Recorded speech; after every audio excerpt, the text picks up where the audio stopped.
Hi guys and welcome.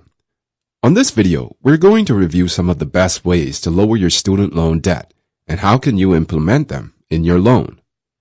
In fact, Student Loan Hero says that Americans have student loan debt of approximately $1.56 trillion, which is spread out over approximately 45 million people. Compared to the credit card debt in America, that's an extra $521 billion. In fall of 2018, approximately 6,000 colleges and universities saw 19.9 million students enrolled.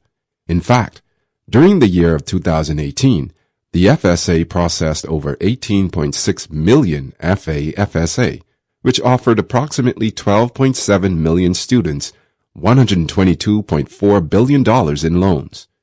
That means about 44.7 million Americans that have this type of debt have a loan payment average of about $393 a month. When it comes to the class of 2018, approximately 69% of them took student loans, and they ended up with about $29,800 in average debt. That's over a mix of private debts and federal debts. Even more, 14% of students had parents who took out an average of $35,600 in Parent Plus loans from the federal government. If you're looking for a way to reduce how much your debt is going to weigh on you, however, there are ways you can do it. The key is the term, the repayment period, and the monthly payment. Here's what you could do to make this situation even better for you. First, increase your payment. One of the best ways that you can go about paying off your debt faster is to pay more than you actually owe. You want to make sure that you go about it right, though, which requires you to notify the lender about it. If you don't, they apply the extra payment to the next payment owed instead of to the principal. If you just let them apply to the next payment, you're not actually going to save any money or pay off the loan faster. Keep in mind that you don't actually have to pay a lot of extra money to make a difference. If you can put in an extra $30 or an extra $100, you're going to make a huge dent in the total you owe. If you really want to pay off your debt as fast as you can, the best thing you can do is cut the other expenses that you have. For example, if you can stop spending as much going out to eat or for your rent, you'll have a little bit more that you can put toward your debt. If you keep in mind that every little bit is going to help cut down on your interest, you'll definitely be more than happy to make a few little sacrifices along the way. Of course, you can do minor things too, like canceling cable or dropping some of your minor expenses.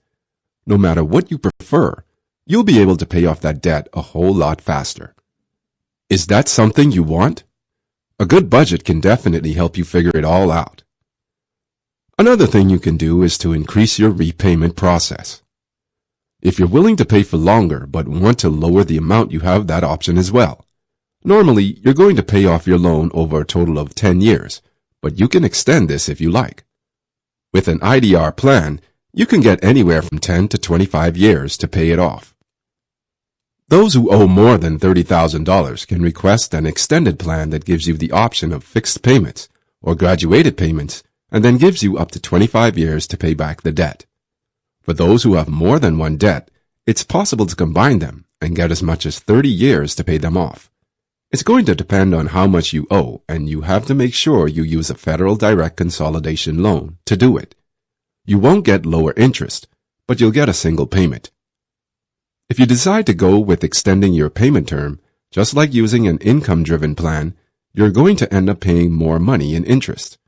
That's because you're going to be incurring interest over a longer period of time. If you can refinance to a private lender, you may be able to lower your interest rate. If you really want to set yourself up well, you should start paying before the debt is even due. If you start paying them while in school, you're going to pay less overall. You'll reduce the principal, and you'll reduce the amount of interest that you get as well. If you have an unsubsidized loan, this is even more important. So make sure that you have payments applied to your interest and fees, and then to the principal. If you start while you're in school, you'll be applying your payments even better. You should always have a great plan for how you're going to pay off your debt. That's going to include your credit card debt, your car loan, and more. Make sure you prioritize how you're paying things off and that you pay attention to interest and taxes. Also, make sure you account for tax deductions for your student loans and then make sure you're working on private loans and other debts more quickly. Having a high-quality plan is going to make it easier for you to pay off your debts more quickly. If you have debt of $60,000 and you only make $50,000, the goal should be a repayment plan that takes only 6 years to pay off. This is going to require you to make some adjustments and some changes to your budget and spending. By budgeting, you may even be able to figure out other areas where you can cut expenses and pay down the overall debt. For those who are working on their studies, it might be difficult to work, but having a part-time job could really help you to pay more on your loan. Take a look at your situation and circumstances to see if a job could be the right answer. For those who have a job already, you might want to look at adding some extra hours or getting another job. Make sure you know that you'll be able to keep up with your schooling while you're working before you take anything on. If you're going to be working hard and then find yourself missing out on your classes or falling behind, you're definitely not going to be getting any benefits. In fact, you'll find yourself having to spend even more money to retake classes, which means you're not getting anything out of those extra hours. For those who do already have a job, a side hustle could be just what you're looking for, and it could really help you pay down your loan. There are actually a number of different jobs that could qualify you for loan forgiveness. If you work in some type of service industry, or you put your efforts into public service, you could actually get your debt completely forgiven. This applies to jobs like lawyers, nurses, volunteer workers, federal employees, doctors, and a few more. You want to look at your current goals and your degree and see if there's anything that you could be doing to qualify for loan forgiveness. You may even be able to find an employer who's willing to help you with your student loans if you opt for the right place. Some are giving this as part of their benefits, so if you're looking for a new job, make sure you consider this option. You may even be able to negotiate something even if it's not what they already offer, so you can help cut down your student loan even faster. One of the easiest ways that you can reduce the amount of student loan debt that you have is to go to a school that's less expensive. Look at different colleges and universities in your area and see which ones are going to be the least expensive. Make sure you talk about the loans that are going to be required for different schools and that you're not taking out more in loans than you should expect to make in your first year. You can find a number of different options for rates, different scholarship and financial aid options, and a whole lot more. If you can't make your payments over the short term, you may be able to qualify for deferment or forbearance. These allow you to pause your payments or reduce them for a short period. With a deferment, you don't have to worry about interest accruing while your loan is not being paid. With a forbearance, you still get more interest added on. The important thing is to talk with your lender to find out more about these options or to set something up for yourself. You'll need to qualify in order to activate these options, but if you have a financial hardship or unemployment or medical expenses or a number of other situations, you can definitely use them. Going to the right school is another factor to consider. Pay attention to more than just tuition. Look at things like textbooks and other materials, as well as any expenses associated with living on campus or living elsewhere before you choose. When you look at the top choices that you want to go to, make sure you also look at the lifestyle and career opportunities that will be offered. Make sure you're making a list of pros and cons for each option before you jump in and make a decision. For those who are having a hard time narrowing things down, take a look at their tuition options and see what it's going to cost for each.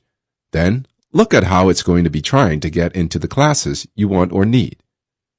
You definitely don't want to have to push off graduation for a year or more because you can't take the classes that you need and don't have other options available. Keep in mind also that you don't have to start out at the college you're going to finish at. You can actually start out at a community college and then transfer to just about anywhere you want to go. If you can get some work done at the local community college, you're going to have no problem getting your grades in better shape, and you're going to have a great chance of getting more help when you move on. Plus, you're going to save a whole lot of money when it comes to your tuition.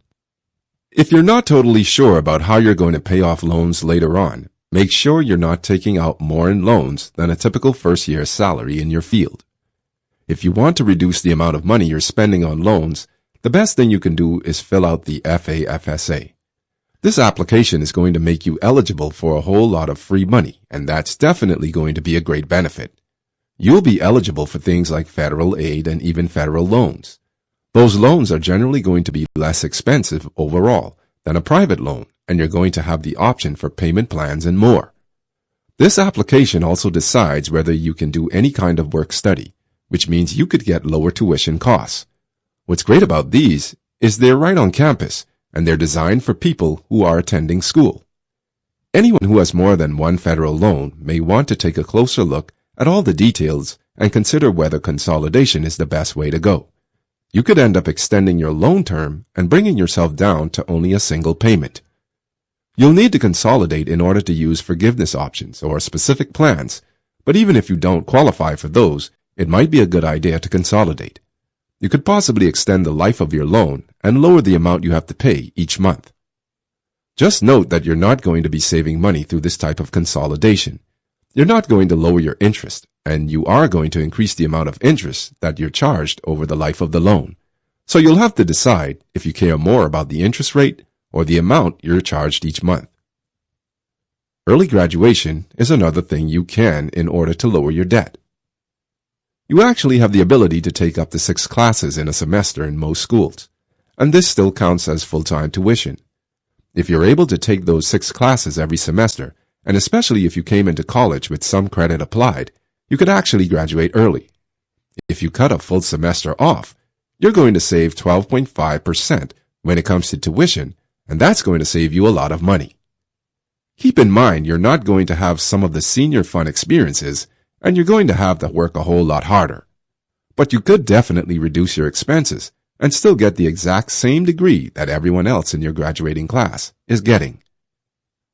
Last but not least is the option to refinancing.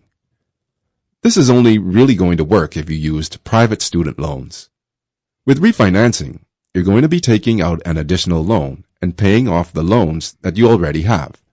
Your overall intention is to cut down the interest rate or get better terms for your repayment.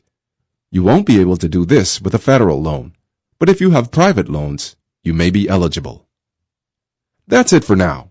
On our website, you can find more posts as well as calculators and other financial tools. Which of the ways works better for you? We would love to know your thoughts, so feel free to share them with us in the comments below.